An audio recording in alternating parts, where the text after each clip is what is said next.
Right, good morning, boys and girls. Welcome back to term 6. Hope you all had a lovely half term. Managed to, go out and enjoy the sunshine whilst continuing to stay safe. Today we're going to be looking at translating shapes. The definition of translating a shape is moving a shape without rotating or flipping it. So essentially the shape will still look exactly the same. It'll just be in a different place on your coordinate grid. All right, so I'm going to go through this example that we have here, and then I'll just go through one more example on the other activity, and then you guys will have a go at some questions yourself.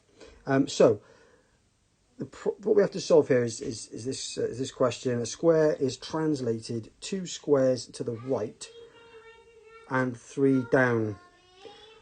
Draw the new position of this square. Sorry if you heard my son shouting there. Not quite sure what he wants. Anyway, so where was I? Let's get back into this. So what I'm going to do is I'm going to have a look at, first of all, translating. I'll do it in red so it shows up a bit better. I'm going to try and translate that vertex there, and I'm going to do the 2 squares to the right first. All right, so it's just going to go 1, 2. Okay, once we get there, we're now going to do the 3 squares down. Okay, so 1, 2, 3. Okay, now that's going to be my new vertex on that, and I know I can see, it's only 1 square. Its area is pretty small, so there we go.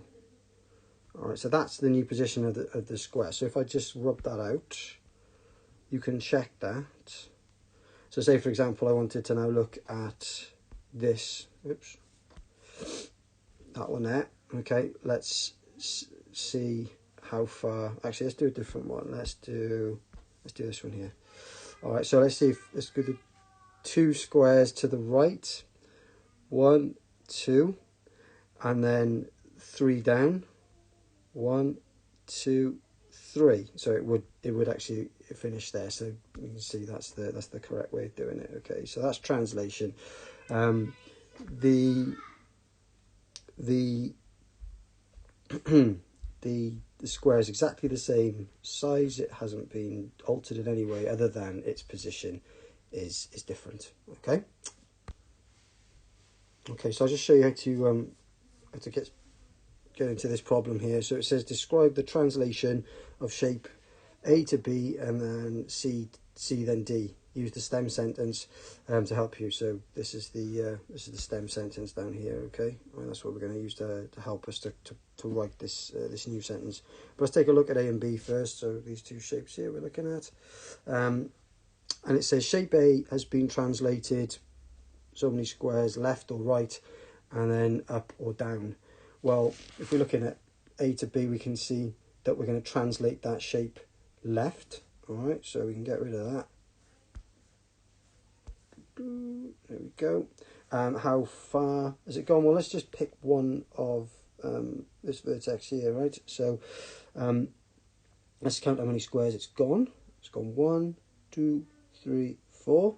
Okay, 4 spaces left, and from that position there, we can see that it's gone down 1, 2. There we go. All right, so get rid of the up.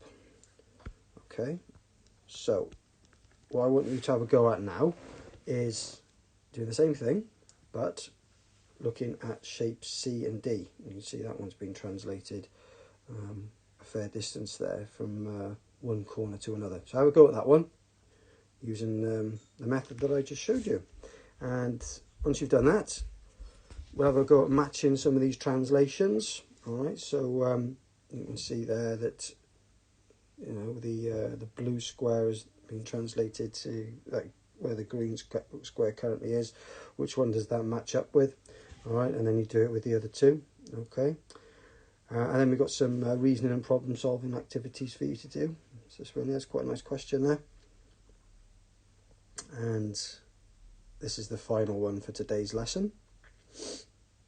Have a little go at that, and answers are here. All right, so you can check your work there, okay, and your progress.